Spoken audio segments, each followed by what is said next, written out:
Assalamualaikum warahmatullahi wabarakatuh. Perkenalkan, nama saya Novi Nuraini.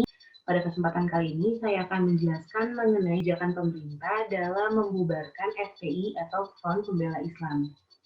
FPI adalah salah satu organisasi massa Islam yang ada di Indonesia, menganut pandangan Islam konservatif dan memiliki massa dalam jumlah banyak, menjadikan FPI penggerak pada beberapa aksi umat Islam. FPI dideklarasikan pada tanggal 17 Agustus 1998 di halaman Pondok Pesantren Al-Um, Kampung Utan, Ciputat di Selatan Jakarta oleh Habib Rizik Sihab, Habib Rizik Idrus Jamalulail, Kiai Misbach, dan beberapa ulama lainnya, serta disaksikan oleh ratusan santri dari Jabodetabek. FPI dikenal dengan aksi-aksinya sejak tahun 1998, terutama yang dilakukan oleh para militernya yang disebut Laskar Pembela Islam.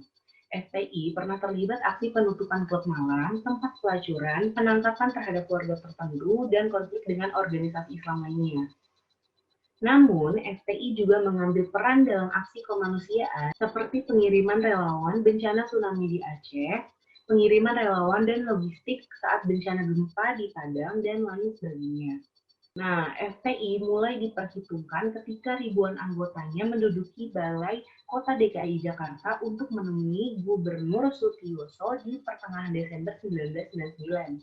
Pada Mei 2006, FPI berseteru dengan Gus Dur pada sebuah acara diskusi lintas agama di Purwakarta, Jawa Barat. Kontroversi terbesar yang melibatkan FPI terjadi pada peringatan hari lahir Pancasila, yaitu 1 Juni 2008.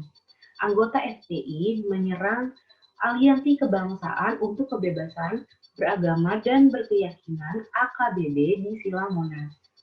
Lalu, FPI juga menggerakkan aksi demonstrasi besar pada 4 November 2016 yang dikenal dengan aksi 411.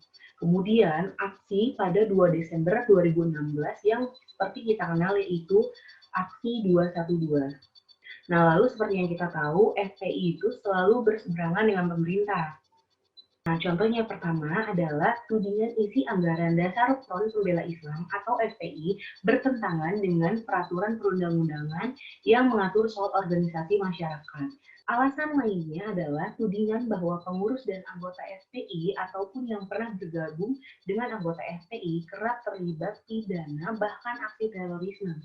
FPI juga disebut kerap melakukan razia atas dasar sendiri, padahal hal itu merupakan tugas dan wewenang dari aparat hukum.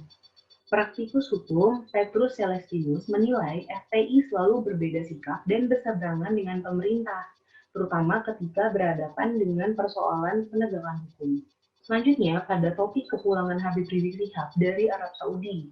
Habib Rizik tiba pukul 9 waktu Indonesia Barat di Terminal 3 Bandara Soekarno-Hatta, Tangerang, Banten. Masa pendukungnya sudah memadati di sekitar Bandara Soekarno-Hatta sejak Selasa pagi. Sejumlah penerbangan pun bahkan diberhentikan atau dibatalkan lantaran massa yang memadati jalanan Bandara Soekarno-Hatta. Kemudian banyak juga fasilitas yang rusak akibat membludaknya massa yang menyambut kehadiran Habib Rizik tersebut. Jalan tol Jakarta Cikampek, kilometer 50 menjadi saksi bentrokan antara aparat polisi dan Laskar Pembela Islam pada Senin 7 Desember dini hari.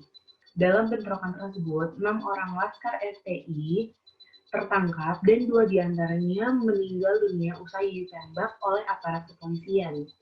Berbagai pihak buka suara atas bentrokan anggota polisi dengan FPI dan meminta tim independen mengusut peristiwa tersebut.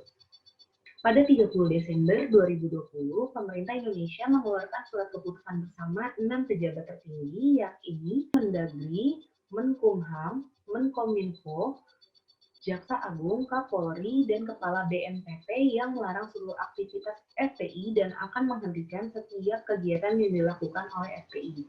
Hal ini meliputi pelanggaran penggunaan simbol FPI di wilayah Indonesia, sehingga FPI tidak lagi memiliki hak legal baik sebagai organisasi masyarakat maupun organisasi biasa di Indonesia.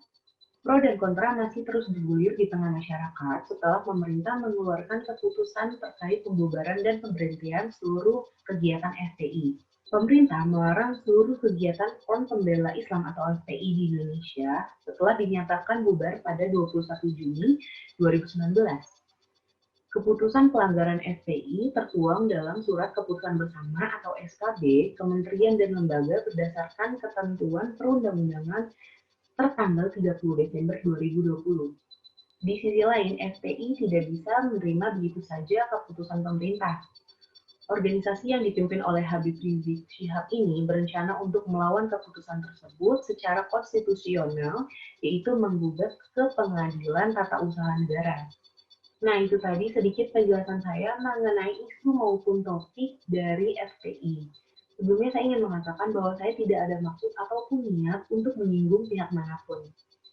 Terima kasih banyak atas perhatiannya dan saya mohon maaf jika banyak kekurangan yang saya sampaikan dalam video ini. Wassalamualaikum warahmatullahi wabarakatuh.